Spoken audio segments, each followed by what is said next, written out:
It is a real pleasure for me to be here preaching before you and worshiping with all of you. As John said earlier, I'm usually on the backside of everything, so I'm always either behind a camera or something like that. So this is a real pleasure. And I was scrolling through Facebook the other day, and as usual, it presents you with the usual snapshot of memories, places I'd gone, people I'd been with, old posts that I've maybe written 14 years ago or somewhere in between. And while it's great to see all the little cute family photos that pop up here and there, I definitely do not need to be reminded of some of the posts from college that I used to write. For example, tonight I rode down the hill outside our dorm in a shopping cart multiple times. Or, well, just missed my flight home. Probably shouldn't have gone to that party last night. And I mainly roll my eyes at the posts where I just sound like a pretentious film snob who knows everything about movies after 2 years of film school. As embarrassing as some of these posts may be, I can still laugh about them years later. The more shocking posts are the ones where I wrote about issues like race or immigration, LGBTQI plus community, or the environment, and I didn't nearly take them as seriously as I do today. All the younger me could think was how ungrateful people seemed, wondering why they were complaining so much. How was my thinking so different back then? Now, to be fair, I consider Moses to be someone older and wiser than me, and he didn't sound too different from what we just heard. Right? Today's reading starts off telling us the Israelites were complaining. Oh, if only we died as slaves in Egypt. At least we had food back there. In modern terms, this is what we'd call being extra. But Moses, he just sounds like they're getting on his last nerve, telling them, God will provide you meat in the evening and bread during the day, because, you're complaining and everything. And then he also adds to it, so if you have any further complaints, don't take it up with us, take it up with God. The mood is no less tense in the gospel reading that followed this. Jesus tells the story of a landowner representing God who hires day laborers for his vineyard at various points throughout the day. He promises the first bunch the usual daily wage, and he tells the next two groups of workers he'll give them a fair pay. This last group of workers who put in more time, or this last group of workers who only worked an hour, he still pays them a full day's wage, the same as everyone who put in more time. Now, naturally, the folks who have been busting their butts in the field all day had some major grievances for this landowner. How could you make those people equal to us? How is that fair? Both of these readings are meant to reveal something about the character of God. My immediate thought? The character of God here sounds frustratingly opposite to how most of us would act today. Now, I'm not a parent. I am an uncle, but I'm not a parent. And I've picked up on this concept that if a child is complaining and throwing a tantrum, it's usually counterproductive to give them exactly what they want and reinforce that negative behavior. And yet, God's thinking something totally different by giving the Israelites exactly what they're asking for.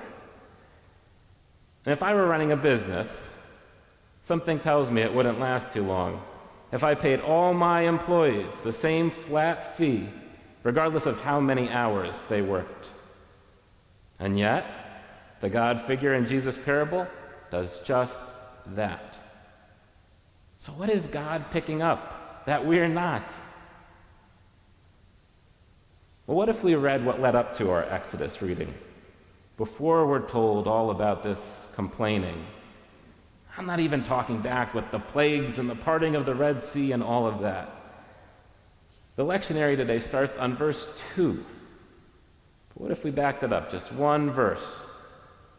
I'm going to give you a challenge. Try to listen for why the Israelites were so grumpy just one verse later. Verse 1 reads, "The whole congregation of the Israelites set out from Elim, and Israel came to the wilderness of Sin, which is between Elim and Sinai, on the 15th day of the second month after they had departed from the land of Egypt." Quick show of hands here. Anyone think they've picked up on the reason they might be grumbling by verse 2? Man, that's the same reaction I got at the last two services. What the heck? All right, it's fair, it's fair. I gave them both a second chance. I'm going to give you all a second chance. So let's hear it one more time, verse 1.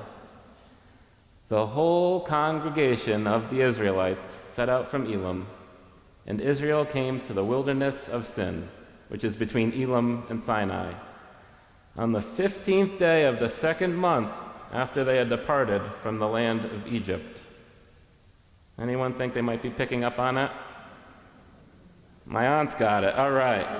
She's family. She has to raise her hand. They have been traveling for over a month. I'll admit, as someone who doesn't do well in heat and gets really hangry when I don't eat right on time, I would have been right there complaining with the rest of them, especially after a month of this. And as for the parable that Jesus tells, all the initial workers here, as that last bunch got paid the same amount for less work.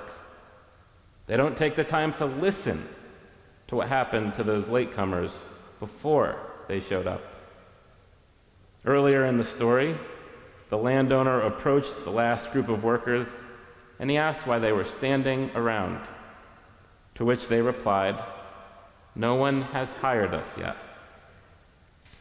Well, by listening to their experience, the landowner saw they were trying to get by just as much as all the others he hired before them.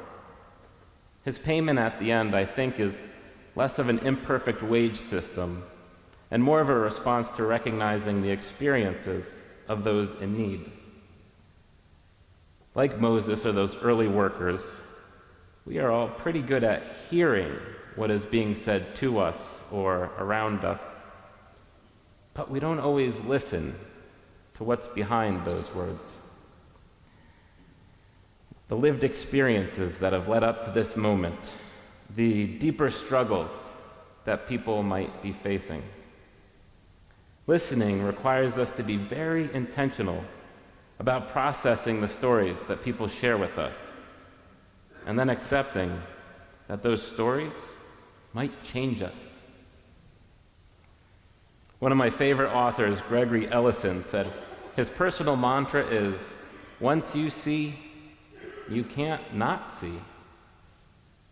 This shift from hearing to listening is a big part of why my mindset changed so much between college and now. Why those old Facebook posts don't sound anything like me.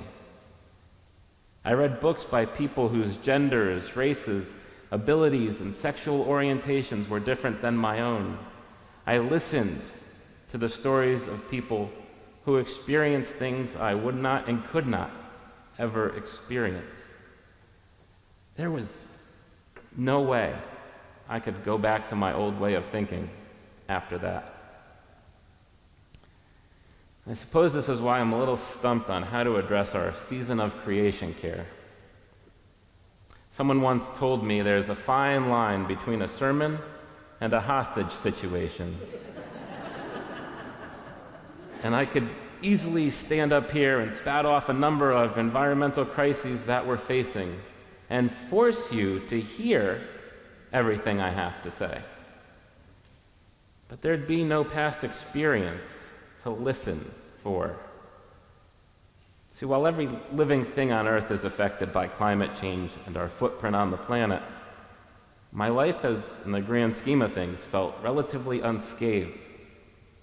It's not me who should be standing here talking to you. But it is. And so I can leave you with the insights of those who helped me to listen. People who showed me the dire situation that they are in as a result of our failure to be stewards of creation. See, in 2019, I took an Appalachian immersion course as part of my seminary studies. We spent about a week in various parts of Kentucky, learning the area's history and meeting the locals. They told us about the impact mining had on their health. That nationally, 1 in 10 people who spent at least 25 years working in a mine end up with lung disease. But because of conditions in the mines in Appalachia, that number was 1 in 5. And these local filmmakers made an amazing documentary called Sludge, which recounted a disaster from 23 years ago. See, at the top of mountains where they dig for coal, you can find what they call coal sludge ponds, a mix of water, coal dust, and clay, which contains toxic heavy metals like arsenic, mercury, lead, and chromium. And so 23 years ago, one of these ponds broke through the mountaintop in Martin County, Kentucky, and it flowed through the mine and into their local water supply, which killed aquatic life for about 30 miles of the river, damaged multiple municipal water systems, and caused millions of dollars in property damage. We spoke to Father John there, a Catholic priest who had made it his mission to unify the Catholic churches in their area about protecting the environment. Through creation, he said, people are either going to be affirmed or they're going to be denied their basic human rights. Our class attended a local fish fry in church where we heard from even more people. I don't think I can properly do their stories justice, but I can tell you I've been forever changed by listening to what they said and shared. And there's one comment to this day that I still can't shake. Our group asked, what is something we can bring home with us? What would you want us to bring home to our friends and our families and our parishes? And this one woman stood up and said, Appalachia does not need saving. It needs solidarity. Those words reverberate for me in every one of these stories that we heard here today. What if Moses realized God wasn't saving the starving Israelites, but was showing them and standing with them in solidarity? What if the grumbling workers realized those other workers were in the same boat as them and stood with them in solidarity? What if all these years, as we've been told to save the planet, what the planet really needed was us to stand in solidarity with it? All of this begins when we simply stop hearing the noise that's around us and learn to listen. Amen.